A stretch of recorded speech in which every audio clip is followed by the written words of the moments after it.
Hello guys, मैं हूं दक्ष प्रजापति अंतरिक्ष computer academy Vastrapur south Bhopal से। मैं आज स्टार्ट आपको करवाने वाला हूं टेली अकाउंटिंग सॉफ्टवेयर के बारे में।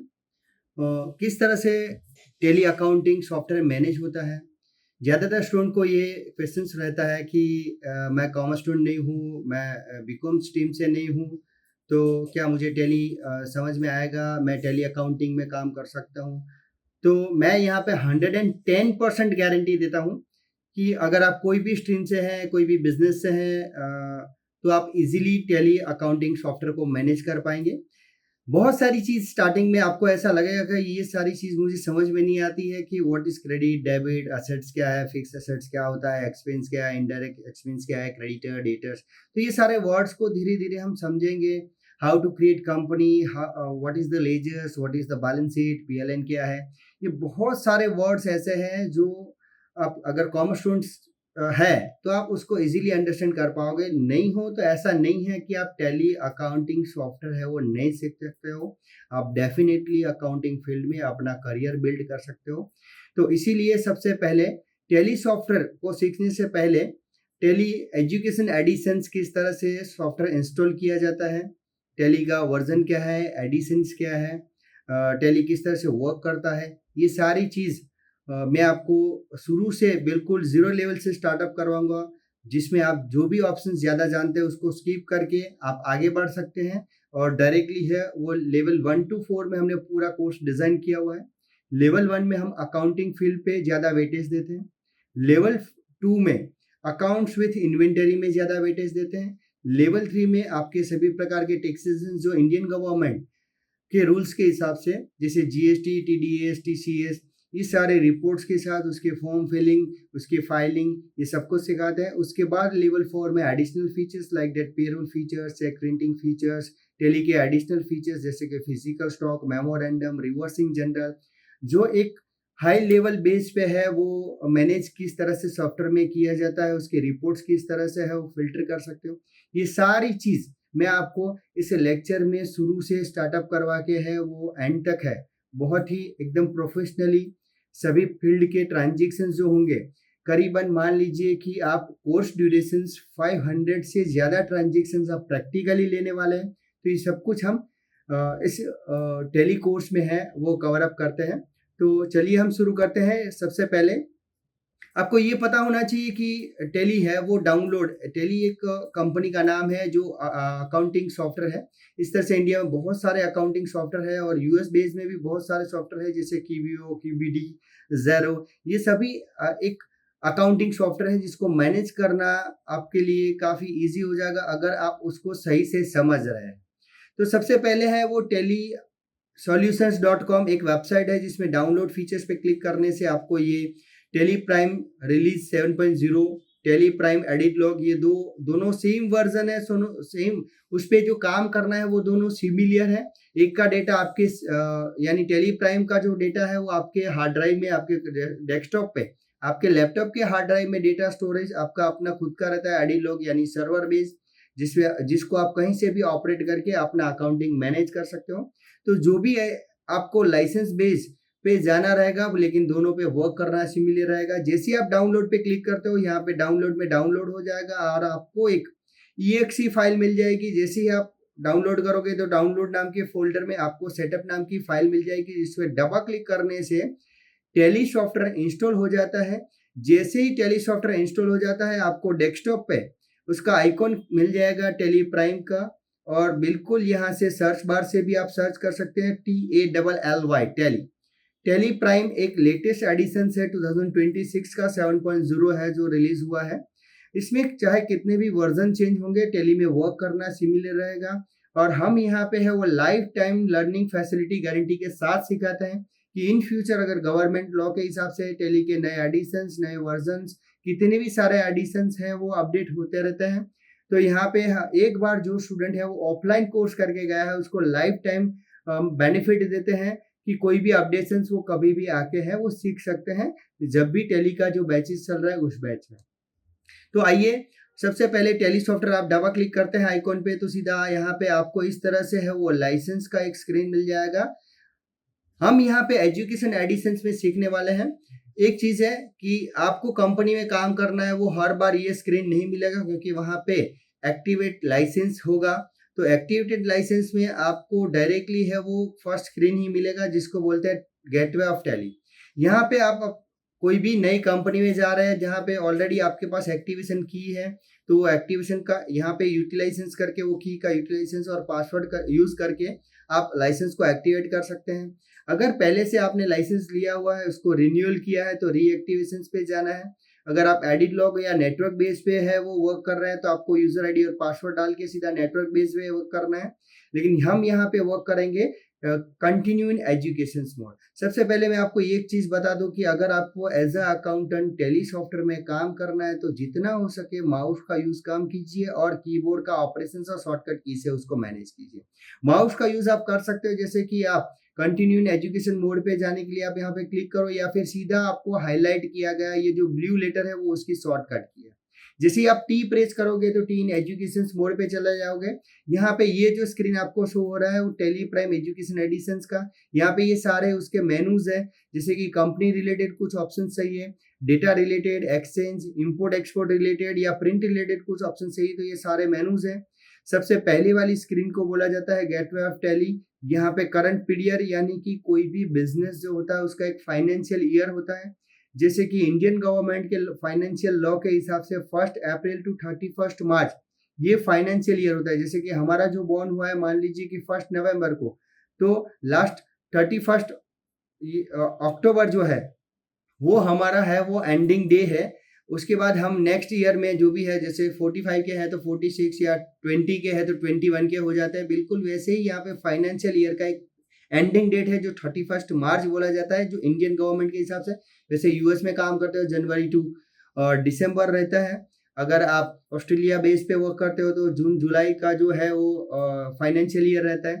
तो इस तरह से हर एक बिजनेस में जो ईयर होता है, जो फाइनेंशियल ईयर, जिससे हमें ये पता लगाना होता है बैलेंस शीट के थ्रू कि हमारा बिजनेस में एसेट्स कितना है, कितने क्रेडिटर है, कितने डेटर्स है, कितना एक्सपेंस है, कितनी हमारी लायबिलिटीज है, उसके अगेंस्ट कितने एसेट्स है, ये सब कुछ। उसके बाद हमारा बिजनेस का पीएलएन यानी प्रॉफिट एंड लॉस है वो शो करता है, और इसी बेस से हमारी कंपनी का नेक्स्ट ईयर का प्लानिंग और ग्रोथ रहता है। तो एज अ अकाउंटेंट ये सारे वर्ड आपको धीरे धीरे समझ में आएंगे। सबसे पहले तो टैली में आपको वर्क करना है। तो यहाँ पे जो कंपनी ओपन है उस कंपनी का नाम है अंतरिक्ष एकेडमी इन्वेंटरी L2 यानी लेवल 2। ये है बटन बार। आप जिस सेक्शंस में जाना चाहते हैं, सबसे पहला सेक्शन हमारा रहेगा मास्टर, जिसमें क्रिएट ऑल्टर। सेकंड सेक्शन हमारा रहेगा ट्रांजेक्शंस, और थर्ड सेक्शन रहेंगे हमने जो भी वर्क किया है उसके रिपोर्ट। तो यहाँ पे हर एक का शॉर्टकट कीज आपको ब्लू लेटर में या डार्क ब्लू में जो दिख रहा है वो उसका शॉर्टकट की है। आप माउस का यूज करना नहीं चाहते हो, सीधा बैलेंस शीट शो करना चाहते हो तो बी फॉर बैलेंस शीट। जैसे ही आपने बी प्रेस किया, यहाँ पे टैली का जो टाइटल बार है जिसमें टैली सॉफ्टवेयर का नाम रहता है, और यहाँ पे टैली का टाइटल बार में कि आप बैलेंस शीट में हो और आप इस कंपनी का बैलेंस शीट देख रहे हो। जैसे आप बैलेंस शीट में आ गए, ये बटन बार में बैलेंस शीट रिलेटेड सारे ऑप्शन है वो ऑटोमेटिकली शो हो जाएंगे। एस्केप की से आप बैक जा सकते हो। एस्केप की जैसे आपने किया, आप गेटवे ऑफ टैली पे आ गए। अगर आप गेटवे ऑफ टैली से एस्केप की करेंगे तो सीधा सॉफ्टवेयर से क्विट हो जाएंगे। अगर सॉफ्टवेयर से क्विट नहीं होना है तो नो के लिए एन प्रेस कर सकते हैं, या फिर एस्केप की प्रेस कर सकते हैं। अगेन एस्केप की प्रेस करने से आप वहीं के वहीं स्टेबल हो जाएंगे, यानी कि आप ना तो एग्जिट करना चाहते हैं तो इसके लिए नो प्रेस करने के लिए एन या फिर एस्केप। सबसे पहले हम कहीं पे भी वर्क करने जाते हैं तो यहाँ पे नेम ऑफ कंपनी का नाम सबसे पहले पढ़ना चाहिए। मान लीजिए कि आपको एक नया फॉर्म है, नई कंपनी का है, वो डेटा फिल करने के लिए दिया है, तो सबसे पहले आपको कंपनी क्रिएशन आना चाहिए। कंपनी क्रिएशन यानी हम कोई स्कूल कॉलेज में कहीं पे भी एडमिशन लेते हैं तो हमारे इंफॉर्मेशन डालते हैं, बिल्कुल भी वैसे ही आप जिस कंपनी का अकाउंट मैनेज करना चाहते हैं उसका फाइनेंशियल ईयर कौन सा है, उस कंपनी का नाम क्या है, एड्रेस, कॉन्टेक्ट नंबर, ये सारी चीज, उसका फॉर्म जो फिल करना है, उसका इन फ्यूचर जितने भी ट्रांजेक्शन है, जितने भी खाते हैं, लेजर्स है, ये सब कुछ जिस जगह पे मेंटेन करना चाहते हो उस फर्स्ट सेक्शंस को बोला जाता है कंपनी क्रिएशंस। आप यहाँ पे के नीचे है वो हल्का सा अंडरलाइन, सिंगल अंडरलाइन देख रहे हो, तो के उसका शॉर्टकट की नहीं है। के नीचे सिंगल अंडरलाइन का मतलब होता है ऑल्टर के साथ के को प्रेस कीजिए, यानी सिंगल अंडरलाइन जहाँ पे शो हो रहा है वहां पे ऑल्टर की का यूज करना है, और डबल अंडरलाइन जहाँ पे शो हो रहा है वहां पे कंट्रोल की का यूज करना है। ये देखिए बटन बार में आपको जो शो कर रहा है, जैसे मैंने कंट्रोल की प्रेस किया, ये देखिए सर्ट कंपनी का ऑप्शन आ गया। F3 अभी प्रेस करेंगे तो कंपनी सर्ट होगा। जो कंपनी आपके साथ आपके पास स्क्रीन पे जो ओपन है, कंट्रोल F3 करने से वो कंपनी है वो सर्ट ऑप्शंस पे आप चले जाएंगे। यहाँ पे लिस्ट ऑफ कंपनी जितनी भी ओपन होगी वो सारी दिखेगी। अभी एक ही ओपन है, जैसे मैंने एंटर चूज किया तो डायरेक्टली ये कंपनी है वो सर्ट हो जाएगी और आप आ जाएंगे सीधे सिलेक्ट कंपनी ऑप्शंस पे, क्योंकि विदाउट कंपनी सिलेक्शंस आप अकाउंटिंग मैनेज नहीं कर पाते हैं। तो इसीलिए वो पूछेंगे कि आप कौन सी कंपनी का अकाउंट मैनेज करना चाहते हैं। मान लीजिए आपको नया फॉर्म ही दिया गया है तो सीधा आप चले जाइए क्रिएट कंपनी। जैसे आप क्रिएट कंपनी पे एंटर करेंगे, यहाँ पे तुरंत ही सिलेक्ट कंपनी की जगह टाइटल बार में आ जाएगा कंपनी क्रिएशन। ये कंपनी का डेटा आप कहाँ पे स्टोर कर रहे हैं। अगर आप अपने सेपरेट एक्सटर्नल हार्ड ड्राइव में सेव करना चाहते हैं तो यहाँ पे उसका पाथ चेंज कीजिए। पेन ड्राइव में सेव करना चाहते हैं, अदर ड्राइव में सेव करना चाहता है, ये डिफॉल्ट ड्राइव है वो ऑलवेज ओपन इसीलिए होगा क्योंकि जहाँ पे टेली सॉफ्टवेयर इंस्टॉल हुआ है वहां पे टेली सॉफ्टवेयर जैसे इंस्टॉल होता है वो अपना एक खुद का डेटा नाम का फोल्डर क्रिएट कर देता है और उसी में सभी कंपनी का डेटा है वो मैनेज करता है। तो यहाँ पे C drive, users, public, Tally prime और डेटा नाम के फोल्डर में आपकी कंपनी का है वो डेटा मैनेज होगा। वो फोल्डर है वो नाम से नहीं, कोई पर्टिकुलर नंबर से ही आपको मिलेगा। तो डेटा ढूंढने के लिए आपको अभी मैं आपको ये गाइड नहीं करूंगा। सबसे पहले नेम ऑफ कंपनी, ज्यादातर हमें वो प्रिंटिंग मीडिया को या फिर पीडीएफ मीडिया को ध्यान में रख के काम शुरू करना चाहिए। अगर हम स्मॉल लेटर टाइप करते हैं तो नकलंक में NAKLANK ये आता है। अभी एल में मान लीजिए कि प्रिंटिंग मीडिया में कहीं हल्का सा डॉट की जगह आई हो जाता है तो वहां पे मिस्टेक दिखती है हमें। तो हो सके आप है वो कैप्स में ही, पूरा कैपिटल में ही अपना पूरा फॉर्म फिल कीजिए। डेटा, लेजर्स, पार्टी ये सब कुछ कैपिटल करोगे तो उतना आपके लिए प्रोफेशनलिज्म है वो सही दिखेगा। सबसे पहले हमारी कंपनी का नाम है, मान लीजिए Naklank online grocery store. Naklank online grocery store, enter. यहाँ पे मेलिंग नेम आपको शो हो रहा है।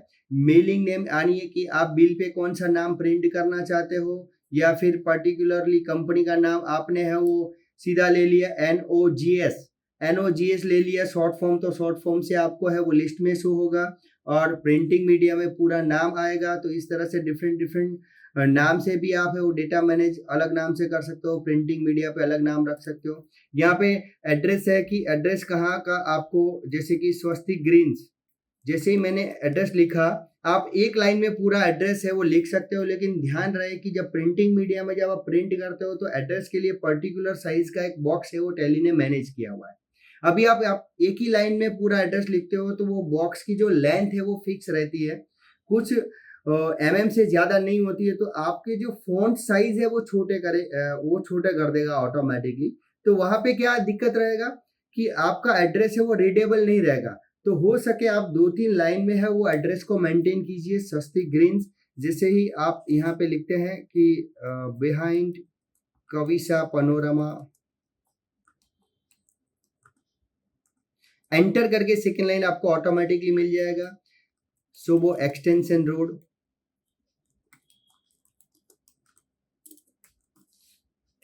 South Bhopal, Ahmedabad.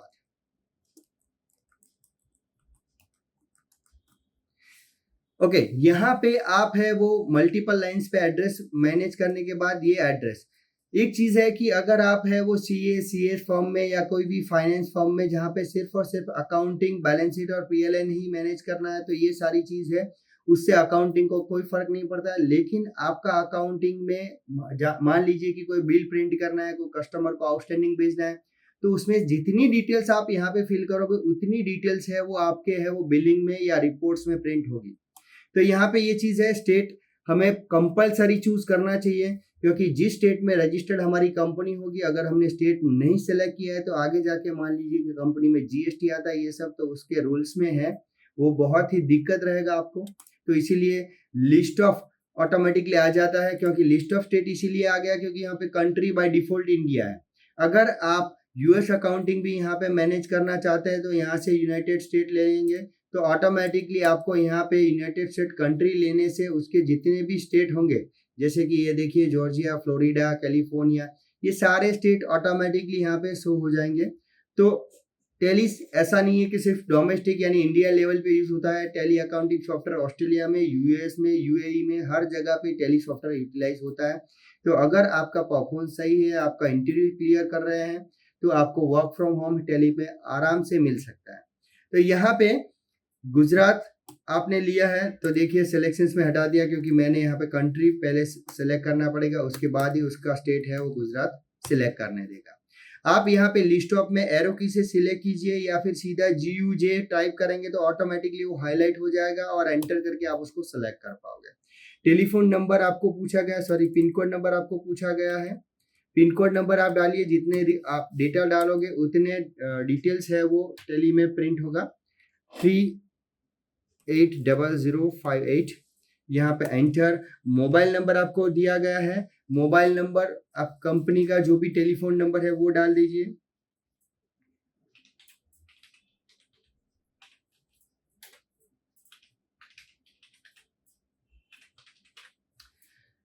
Fax number if have a email ID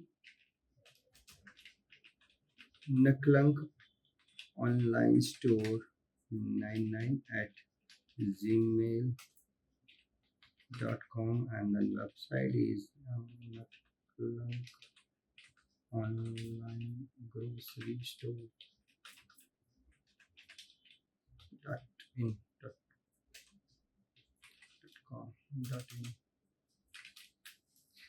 यहाँ पे है फाइनेंशियल ईयर बिगिनिंग फ्रॉम, तो यहाँ पे मान लीजिए कि अगर मैं 1 अप्रैल 2025 से डेटा को मैनेज करना चाहता हूँ, देन एंटर। और यहाँ पे बुक्स बिगिनिंग फ्रॉम, आपका जो बुक्स बिगिनिंग है, ज्यादातर स्टूडेंट मिस्टेक ये करता है कि यहाँ पे एंडिंग डेट डाल देते हैं, तो यहाँ पे एंडिंग डेट नहीं दिया गया है, यहाँ पे बुक्स बिगिनिंग है।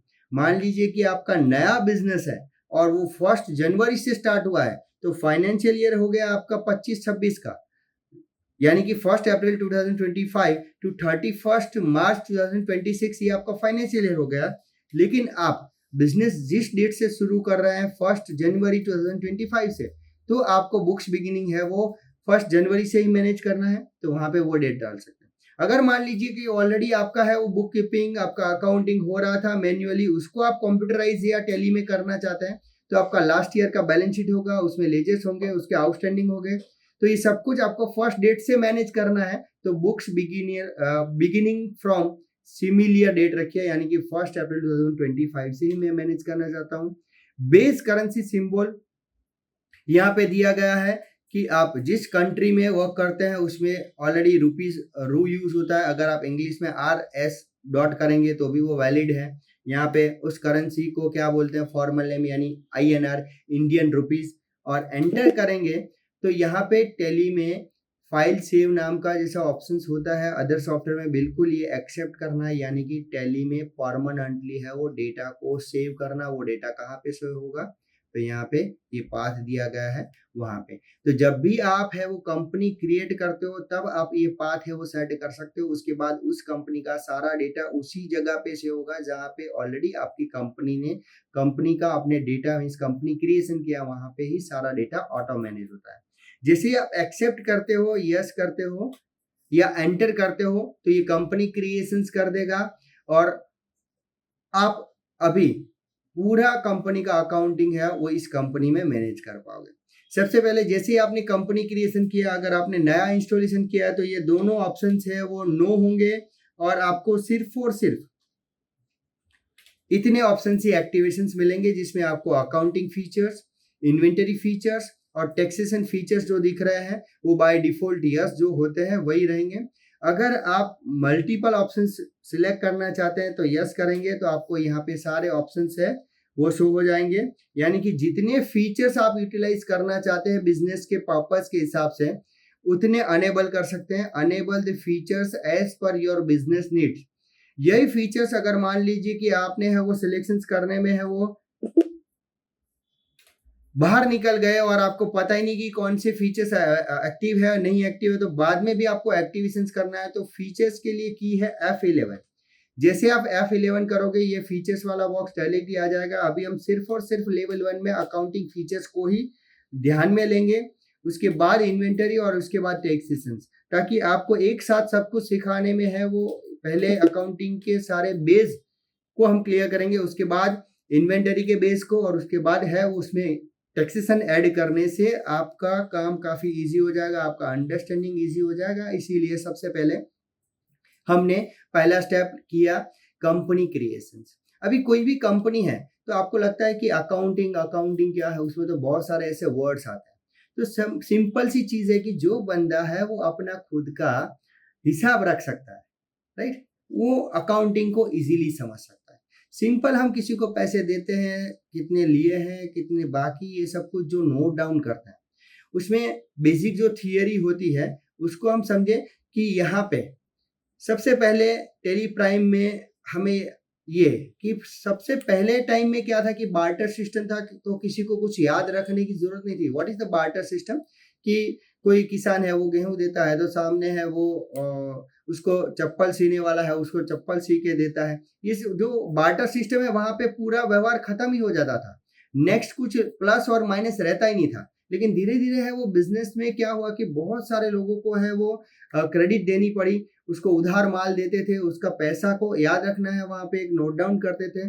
तो यही मेथड धीरे धीरे धीरे धीरे डेवलप्ड होके एक सिस्टम में कन्वर्ट हो गया, जिसको अकाउंटिंग सिस्टम बोलते हैं, फाइनेंशियल लॉ हो गए। तो ये सारी चीज है वो हम धीरे धीरे उसको समझेंगे, क्योंकि सीए सीएस और अकाउंटिंग का लेवल भी एक रहता है, और एज अ अकाउंटेंट आपको जूनियर असिस्टेंट अकाउंट, और जैसे जैसे आपका वर्क एक्सपीरियंस होता जाएगा आपको सारी चीज है वो इजीली समझ में आएगी। यहाँ पे लिखा है कि व्हाट इज द अकाउंट, तो अकाउंट में आप account means the art of systematical records the financial transactions of a business, यानी कि बिजनेस में जो भी ट्रांजेक्शन होते हैं कि इसको इतना क्रेडिट दिया है, उसके साथ उसके अगेंस्ट है वो इतना पैसा आया है, चाहे वो बैंक से आया है, कैश से आया है, या कोई थर्ड पार्टी ट्रांजेक्शन्स है, किस तरह से आए, ये सब कुछ जो सिस्टमेटिकल हम मैनेज करते हैं उसी को अकाउंट बोलते हैं।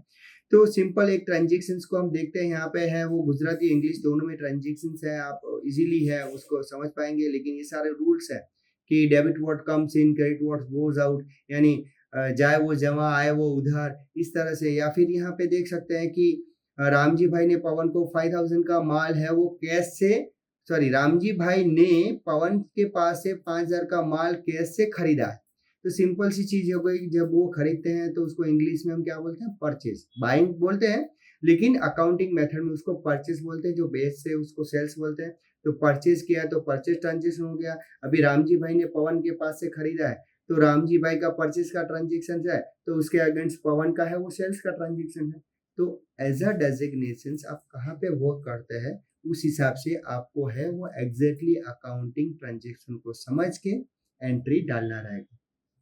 पर जब भी कोई भी ट्रांजेक्शन्स होता है तो कोई दो फर्म, दो लेजर्स या दो पर्सन के बीच में होता है, तो यहाँ पे हमें ये सब अलग अलग सिस्टम है अकाउंटिंग मेथड, जैसे देसी नामा पद्धति, एकनावधी, यानी monolithics bookkeeping systems, recorded accounting system. उसमें लेजर्स भी जो होते हैं कि पर्सन का जो लेजर्स होता है, या फिर कोई गुड्स या असेट्स का लेजर्स होता है, या इनकम एक्सपेंस का, जो रियल अकाउंटिंग के फंडा के हिसाब से person account, personal accounting, nominal account rules, ये सब कुछ ये धीरे धीरे, जैसे debit what comes in, credit what goes out, debit the receiver, credit the givers, debit all expenses and losses, credit all incomes and revenue. ये rules को follow करके हमें धीरे धीरे समझना है कि व्हाट इज द रेवेन्यू क्या है, इनकम क्या है, एक्सपेंस क्या, losses, receiver, giver, comes in, out जो हो रहा है। तो रियल अकाउंटिंग के जो फंडा है उसी को अभी हम ध्यान में रखते हैं। उसके साथ हम टैली सॉफ्टवेयर में, अभी पहले क्या था कि जब हम मैनुअल अकाउंटिंग फंडा में अकाउंटिंग मैनेज करते हैं तो उसमें एक लेजर्स बुक बनता है कि किस पार्टी का कितना लेन देन है। अभी बिल बना है तो उसके आधार पे है वो ख़त्म नहीं होती है, और वहाँ से उसका लेजर्स मैनेज होता है। उसके आधार पे bill book, ledgers book, day book, ये सब को ध्यान में रख के एक रिपोर्ट रेडी होता है, जो ट्रायल बैलेंस, या फिर एंड ऑफ द रिपोर्ट हम रेडी करते हैं balance sheet, पीएलएन account, trading account. तो ये सब कुछ है वो अलग-अलग बुक में हमने मेंटेन किया है हर डे का। अगर मान लीजिए कि दिन में बिज़नेस में 300 ट्रांज़ैक्शंस होता है और एक ट्रांज़ैक्शन में कहीं पे भी है वो ₹5 या ₹10 का मिस्टेक हुआ, तो हर जगह पे वो ट्रांज़ैक्शन का हर जगह पे उसका एंट्री है वो जहाँ-जहाँ फॉलो होता है, वो हर जगह पे उसका मिस्टेक मिलेगा। अगे अभी आप बुक कीपिंग के हिसाब से चल रहे हो, तो हर जगह पे पन्ने पलट-पलट के हमें चेंज करना, तो जितना काम हमने किया उससे डबल टाइम है वो इसमें निकल जाएगा। तो इसीलिए टैली सॉफ्टवेयर है वो काफ़ी ईज़ी हो गया है, जिसमें एक ही ट्रांज़ैक्शंस आप डालोगे automatically ledgers book, bill book, trial balance, balance sheet सब कुछ ऑटो मैनेज हो जाता है। और एक लेजर्स में अगर मिस्टेक है, एक ट्रांज़ैक्शन में मिस्टेक है तो हर जगह पे मिस्टेक शो होगा। अगर एक ट्रांज़ैक्शंस को आपने सही कर दिया तो ऑटोमैटिकली उसका इफ़ेक्ट हर जगह पे सही हो जाएगा। तो इसीलिए टैली सॉफ्टवेयर है वो काफ़ी ईज़ी हो गया एज़ अ अकाउंटिंग, जिसमें बहुत सारे वर्ड्स हैं जैसे मिल्कत, एसेट्स, उसमें चालू मिल्कत यानी करंट एसेट्स। एसेट्स 2 टाइप का होता है। एक लॉन्ग टाइम तक जिसमें डिफरेंट नहीं रहता है, जैसे कि आज आपने है वो एसी खरीदा, तो 5 मिनट में उसका वैल्यू 0 नहीं हो सकता है या फिर 50% नहीं हो सकता है। तो एक चीज़ है कि जो लंबे समय तक जिसमें वेरिएशन ना आए, उसको फिक्स्ड एसेट्स बोला जाता है। ओके, यहाँ पे कुछ वर्ड को हम समझ रहे थे कि फिक्स एसेट्स जो लंबे समय तक जिसकी वैल्यू में ज़्यादा डिफरेंट नहीं आता है, जैसे कि कोई मैन्युफैक्चरिंग यूनिट है जिसने कोई मशीन बाय किया है, वो मशीन है वो 2 करोड़ का है, तो ऐसा नहीं कि 1 महीने के बाद उसकी वैल्यू है वो 50 लाख हो जाती है। तो लंबे समय तक उसमें वेरिएशंस नहीं आता है। लेकिन कुछ बिज़नेस के एसेट्स होती है जैसे बैंक बैलेंस है, कैश है, स्टॉक्स है। अभी स्टॉक है मान लीजिए कि आज है वो 5 लाख का पड़ा है, लेकिन किसी का ऑर्डर आया 5 लाख का, तो विदिन 1 मिनट्स में है वो वैल्यू 0 हो सकती है। तो ये भी बिज़नेस की एसेट्स थी, वो भी बिज़नेस की। जो लंबे समय तक जो जिसमें डिफरेंस नहीं रहता है उसको फिक्स एसेट्स बोलते हैं, और जिसमें वेरिएशंस काफ़ी आने के चांसेस है, उस एसेट्स को है वो करंट एसेट्स बोला जाता है। वैसे ही बिज़नेस में जो इन्वेस्टमेंट होता है, जो पैसा है उसको कैपिटल बोलते हैं। एक्सपेंसेस, डेबिट, डेबिटर्स, जनरल, ये सारे वर्ड धीरे-धीरे आपको क्लियर हो जाएँगे। लायबिलिटीज़ यानी बिज़नेस की क्या होती है, ये सब कुछ हम आगे धीरे-धीरे देखेंगे ये सारे वर्ड्स को। सबसे पहले अगर आपने कंपनी क्रिएट किया है, तो ये जो मैं आपको जो अभी पीडीएफ दिखा रहा हूँ स्क्रीन पे आप जो शो कर रहे हैं, वो पीडीएफ फाइल आपको इस वीडियो के साथ अटैच मिलेगी, या फिर अंतरिक्ष के स्टूडेंट हैं और आप रिवीजन लेक्चर कर रहे हैं और घर पे आपको प्रैक्टिस करना है, तो अंतरिक्ष के एप्लीकेशंस में ये सारे वीडियो लिंक्स और साथ ही साथ पीडीएफ मटेरियल भी आपको मिल जाएगा विदाउट एनी चार्जेस। तो यहाँ पे इस बुक में आपको पूरा गुजराती, इंग्लिश के साथ है वो पूरी बुक स्क्रीनशॉट के साथ स्टेप टू स्टेप सब कुछ आपको क्लियर करवाएगा कि कंपनी सेट करनी है तो control F3, select company alter F3, यहाँ पे कंपनी मेनू ओपन करना है तो ऑल्टर की प्रेस करके कंपनी मेनू ओपन कर सकते हैं, जिसमें कंपनी क्रिएशंस में क्या-क्या इन्फॉर्मेशन किस तरह से डालनी है। जैसे आप एक्सेप्ट करोगे तो what is the date, date options क्या है कि जिस दिन का बिल आप क्रिएट कर रहे हैं, जिस दिन का आप ट्रांज़ैक्शन डाल रहे हैं, तो F2 करके डेट ऑप्शन का यूटिलाइज़ेशन कर सकते हैं। ऑल्टर F2 यानी पर्टिकुलर रिपोर्ट चेक करना है कि मुझे वीकली या मंथली या 15 डेज़ या क्वार्टरली रिपोर्ट जनरेट कर रहे हैं, तो वहाँ पे कुछ पीडीएफ्स डालने होते हैं कि 3 महीने का, 1 वीक का, तो वो जो डेट डालना है उसके लिए ऑल्टर F2 का यूटिलाइज़ेशन होता है। यहाँ पे फाइनेंशियल ईयर जो 1 अप्रैल, यहाँ पे Tally software, gate of Tally, ये सारे ऑप्शंस जो है एक्सपोर्ट और इंपोर्ट किस तरह से उसका यूटिलाइजेशन होता है, ये सारी चीज़। अभी हम सीख रहे हैं कि मान लीजिए कि किसी भी बिज़नेस का ये सारे आपको लेजर्स और अंडर ग्रुप है वो अच्छे से पढ़ लेना है। इसके बारे में मैं आपको अभी है वो गाइड कर रहा हूँ। जैसे कि मान लीजिए कि आपके पास ये जो बिज़नेस आपने नकलंक ऑनलाइन ग्रोसरी स्टोर का ये बैलेंस शीट है, जिसमें ये बिजनेस की लायबिलिटीज यानी लास्ट ईयर जो भी पैसा डाला था, एक थे दक्षय भाई, एक थे अगस्त्य, और शेयर कैपिटल के हिसाब से टोटल उनका इन्वेस्टमेंट था 3 लाख लास्ट ईयर का। वो लास्ट ईयर का प्रॉफिट मिला के 23,000 हो गया, जो प्रॉफिट उन्होंने विड्रॉल नहीं किया, तो अभी उनका बिजनेस में कैपिटल इन्वेस्टमेंट हो गया 3,23,000, और इस साल का, नए साल का जो भी ट्रांजेक्शन वो करेंगे वो अलग रहेगा। तो सबसे पहले ये हो गया उनके लास्ट ईयर का क्लोजिंग बैलेंस। अभी हम नए साल में हैं, वो हिसाब रखने चाहते हैं, तो सबसे पहले जो लास्ट ईयर का जो क्लोजिंग बैलेंस है उसको ओपनिंग बैलेंस में लेंगे, तो आगे वाला हिसाब है वो कंटिन्यू हमें मिलेगा। तो सिंपल सी चीज, सबसे पहले बिजनेस में हमें ये एक खाता क्रिएट करना होगा दक्षय भाई का, जिसमें उसकी उनकी जो बैलेंस है लास्ट ईयर की, ये 3,20,000 वो मैनेज करनी पड़ेगी। तो यहाँ पे हम वापिस टैली पे आ जाते हैं। यहाँ पे हमारा ये नकलंग ऑनलाइन ग्रोसरी स्टोर, जिसमें नो वाउचर एंटर, अभी हमने तो कुछ भी काम नहीं किया है। जैसे हम रिपोर्ट में आते हैं, मैं एरो की से कर रहा हूँ, आपको शॉर्टकट की से ही हैबिट रखनी है क्योंकि मुझे यहाँ पे गाइड करना है। इसीलिए यहाँ पे बैलेंस शीट, जैसे हम बैलेंस शीट पर जाते हैं नई कंपनी की, तो यहाँ पे टोटल देखिए कि टोटल में यहाँ पे एकदम से जीरो कुछ भी नहीं शो हो रहा है, क्योंकि अभी तक हमने कोई भी लेजर्स क्रिएट नहीं किया, कोई भी ट्रांजेक्शन्स नहीं डाला है।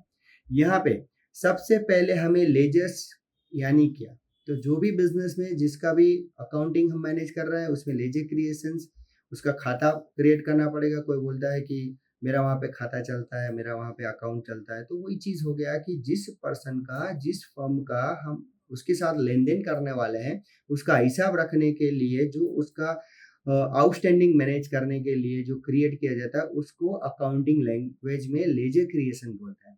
तो उसके लिए आपको मास्टर नाम का गेटवे ऑफ टैली, उसमें मास्टर नाम का ऑप्शन है, उसमें जैसे ही आप क्रिएट में जाओगे आपको यहाँ पे मिल जाएगा एक ग्रुप क्रिएशन और एक laser creation. Group by default created he होते हैं, क्रिएट भी कर सकते हो और ऑलरेडी क्रिएट ही होते हैं। जैसे कि ग्रुप क्या है वो लेजर्स में आएगा। लेजर क्रिएशंस में जैसे आप एंटर करोगे, आप कौन सी कंपनी में काम कर रहे हो, उसका ओपनिंग बैलेंस कोई है कि नहीं है, लेजर्स क्रिएशंस में हो आप, और बाहर निकलना है देन एस्केप की, वापस अंदर जाना है देन क्रिएट लेजर्स, तो आप आ गए लेजर क्रिएशन में। नेम ऑफ लेजर्स मान लीजिए कि हमने दे दिया कि दक्षय कैपिटल अकाउंट, ये हैबिट रख सकते हैं अकाउंट पीछे लिखने का, क्योंकि कोई भी फर्म है उसका रिपोर्ट हम जब सेंड करते हैं तो अकाउंट लिखा हुआ है तो वो काफी अच्छा दिखेगा। तो दक्षय कैपिटल अकाउंटिंग मैंने लेजर्स का नाम दिया है। जैसे ही मैंने यहाँ पे एंटर किया एलसीस नेम, ये सारी जो इम्पोर्टेंट ऑप्शंस है, इम्पोर्टेंट पॉइंट्स है, उसी पे ही अभी मैं ज्यादा वेटेज दूंगा, क्योंकि बहुत सारे ऑप्शंस ऐसे हैं, धीरे धीरे मैं ऐड करूंगा। What is the LCS? LCS यानी हम जो पैट नेम बोलते हैं, उर्फे नेम बोलते हैं। कई बार क्या होता है कि कोई कंपनी का एजेंट है, अभी एजेंट का नाम है अरशद भाई और कंपनी का नाम है मान लीजिए कि हाथी मसाला। अभी हाथी मसाला जो कंपनी का नाम है, तो हम क्या करेंगे, नेम ऑफ लेजर्स हाथी प्राइवेट लिमिटेड, इस तरह से उस कंपनी का नाम है वो मैनेज करेंगे। पर एलसीस में हर्षद भाई लिखने से जब भी हम हर्षद भाई को सर्च करें या हाथी मसाला प्राइवेट लिमिटेड को सर्च करें, दोनों नाम से हमें सेम लेजर्स है उसके रिपोर्ट मिल सकते हैं। तो इसीलिए यहाँ पे टेली में एक फैसिलिटी दिया है एलसीस नाम का। यहाँ पे जैसे ही हमने अंडर पे एंटर किया, हम आ गए अंडर पे, यहाँ पे list of group by default दिया है।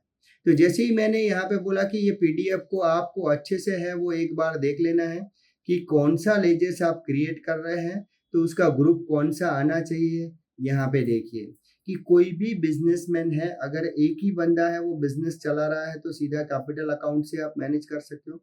अगर एक ही बिजनेस में मल्टीपल डायरेक्टर, मल्टीपल पार्टनर्स हैं, तो इंडिविजुअली नाम से आपको मेंटेन करना पड़ेगा, जैसे दक्षय कैपिटल अकाउंटिंग और उसका ग्रुप रहेगा कैपिटल अकाउंटिंग। कोई भी बिजनेस है उसमें जब कैपिटल डालते हैं, इन्वेस्टमेंट करते हैं, यानी ऑनर का जो ग्रुप मीन्स होता है वो कैपिटल के अंडर में ही उसके लेजर्स आते हैं। जितने भी ऑनर है वो सब कैपिटल के अंडर में ही आते हैं। तो यहाँ पे कैपिटल, ये ग्रुप आपको धीरे धीरे समझ में आएंगे, एकदम से नहीं समझ में आएंगे, क्योंकि जो बिजनेस में खर्चे होते हैं, जैसे कंप्यूटर एकेडमी है तो उसका खर्चा होता है स्टेशनरी का, बोर्ड का है, या फिर माउस पैड का है, ये सब खर्चे होते हैं, चाय पानी का। लेकिन मान लीजिए कि कोई किराने का दुकान है, तो उसमें क्या, तो वेजिस का खर्चा होता है, ये सारी चीज है वो वहाँ पे डिफरेंट डिफरेंट बिजनेस में डिफरेंट डिफरेंट टाइप के लेजर्स है वो आपको मिलेंगे। तो ये जो लेजर्स के नाम आप कोई भी रखो, उसमें अंडर ग्रुप है वो सभी का एक्सपेंस आएगा। अगर ऑनर है तो हर एक बिजनेस के ऑनर के नाम डिफरेंट होते हैं, लेकिन उसका अंडर ग्रुप रहता है कैपिटल अकाउंटिंग। यहाँ पे उसकी एड्रेस और वो सारी इन्फॉर्मेशन आप फिल कर सकते हो। सबसे पहले जब आप लेजर क्रिएशन करते हो तो F12 कीजिए। F12 करने से क्या होगा कि आपको कौन कौन सी इन्फॉर्मेशन चाहिए। अगर आपने contact number details yes he नहीं किया है तो आपको लेजर्स में बाहर है वो कॉन्टैक्ट डिटेल्स पूछेंगे ही नहीं। अगर कॉन्टैक्ट डिटेल्स आपको पूछा ही नहीं है, आपने फिल ही नहीं किया है, तो रिपोर्ट चाहिए कि मुझे सभी क्रेडिटर, उसका आउटस्टैंडिंग और उसके कॉन्टैक्ट डिटेल्स चाहिए। तो यहाँ पे पहले से ही आपने ऑप्शन ही एक्टिवेटेड करके नहीं रखा है और फिल ही नहीं किया डेटा, तो उसके रिपोर्ट जनरेट ही नहीं होंगे। तो हर जगह पे आपको जितने फीचर्स और जितने कॉन्फ़िगरेशन सेट करने हैं वो F11 और F12 से चेक करके फिर अकाउंटिंग स्टार्टअप करोगे तो आपको बाद में रिपोर्ट में आपको कोई दिक्कत नहीं रहेगा। जैसे आप एंटर करते हो, लास्ट ईयर दक्षय कैपिटल का 3 लाख का इन्वेस्टमेंट था, 23,000 उसका जो प्रॉफिट था वो उन्होंने विड्रॉल नहीं किया था। तो इस साल का उनका टोटल है वो क्लोजिंग बैलेंस लास्ट ईयर का था 3,23,000, वो मुझे यहाँ पे ओपनिंग बैलेंस में ले लेना है। तो आपको कॉमा और वो सब नहीं करना है, ऑटोमेटिकली सीधा आप लिखोगे कि 3,23,000 तो ऑटोमेटिकली वो सप्रेशंस कर देगा। जैसे ही आपने एंटर किया तो उसको ये भी पता है कि जो भी ऑनर है वो बिजनेस में पैसा लाता है, यानी कि ऑनर्स ऑलवेज बिजनेस में क्रेडिट होता है, जमा होता है। तो कैपिटल ऑलवेज क्रेडिट का एक रूल्स हो गया कि हर एक बिजनेस में, वर्ल्ड के कोई भी बिजनेस हो, वो ऑनर है वो बिजनेस में अपना इन्वेस्टमेंट करता है तो ऑनर का जो लेजर्स है वो बिजनेस में क्रेडिट होता है, जमा होता है। जब वो विड्रॉल करता है तो ड्रॉइंग होता है, तो ड्रॉइंग है वो डेबिट होता है, कैपिटल ऑलवेज क्रेडिट होता है। तो जैसे जैसे वर्कआउट करोगे आपको इजीली समझ में आएगा। जैसे मैंने 3,20,000 लेके एंटर किया, ऑटोमेटिकली उसने क्रेडिट कर दिया। अगेन एंटर करूंगा तो ये लेजर्स एक्सेप्ट हो गया। अभी लेजर्स क्रिएट करना है तो ध्यान ये रखना है कि हो सके स्पेलिंग मिस्टेक मत करो। अभी स्पेलिंग मिस्टेक अकाउंटिंग और इंग्लिश को क्या लेना देना है। तो सिंपल सी चीज है कि अगर कोई बिजनेस में है वो आपने कंपनी का नाम लेजर से क्रिएट कर लिया है, दक्षय कैपिटल अकाउंटिंग का, और उसी का मान लीजिए कि DAXAY से आप दूसरा क्रिएट कर रहे हो तो डुप्लीकेशन होने के चांसेस है। अभी जैसे ही डुप्लीकेशन होगा तो दिक्कत क्या होगी कि आधे ट्रांजेक्शन इस लेजर्स के साथ मेंटेन किए, आधे ट्रांजेक्शन इस लेजर्स के साथ मेंटेन किया। अभी आपके ट्रांजेक्शन सही है तो बैलेंस शीट और रिपोर्ट सही मिलेगा, लेकिन लेजर्स का आउटस्टैंडिंग है वो आपको प्रॉपर और सही नहीं मिलेगा। तो कई बार है वो ये सारी दिक्कत को फेस नहीं करना हो तो आप लेजर्स के नाम को ध्यान में रखिए। अगर एक ही बिजनेस पे 2-3 बैंक अकाउंट है, जैसे बैंक ऑफ बड़ौदा में ही 3 अकाउंट है, तो बैंक ऑफ बड़ौदा और लास्ट 4 डिजिट्स एंड अकाउंट, इस तरह से उस लेजर्स को आप मेंटेन कीजिए ताकि आपको अकाउंटिंग में है वो लेजर्स में काफी सारे रिपोर्ट्स में है वो दिक्कत ना रहे। जैसे ही मैंने यहाँ पे दक्षय कैपिटल अकाउंट मैंने गलती किया तो उसने वो मुझे टैली है वो क्रिएट करने देगा, लेकिन जैसे ही मैं सिमिलियर नाम वाला डुप्लीकेशंस करना चाहूंगा तो वो डुप्लीकेशंस नहीं करने देगा। वो पहले से मैसेज दे देगा कि name already existed, enter a different name, यानी कि ये लेजर्स पहले से बना हुआ है। अगर आप उसी में ही मॉडिफिकेशन करना चाहते हो तो कर सकते हो, लेकिन डुप्लीकेशंस हो रहा है वो आपको गाइड करेगा। जैसे ही मैंने यहाँ पे दक्षय कैपिटल अकाउंट किया वैसे ही यहाँ पे अगस्त्य कैपिटल अकाउंट का दूसरा एक लेजर्स में क्रिएट कर रहा हूँ। यहाँ पे सेम वो भी ऑनर है, उसका भी आउटस्टैंडिंग में सिर्फ अभी मेंटेन कर रहा हूँ, बाकी सारी डिटेल्स को मैं फिल नहीं कर रहा हूँ। तो आपको वो ही ध्यान रखना है कि अभी जो इंपॉर्टेंट पॉइंट्स है उसी को फोकस करेंगे।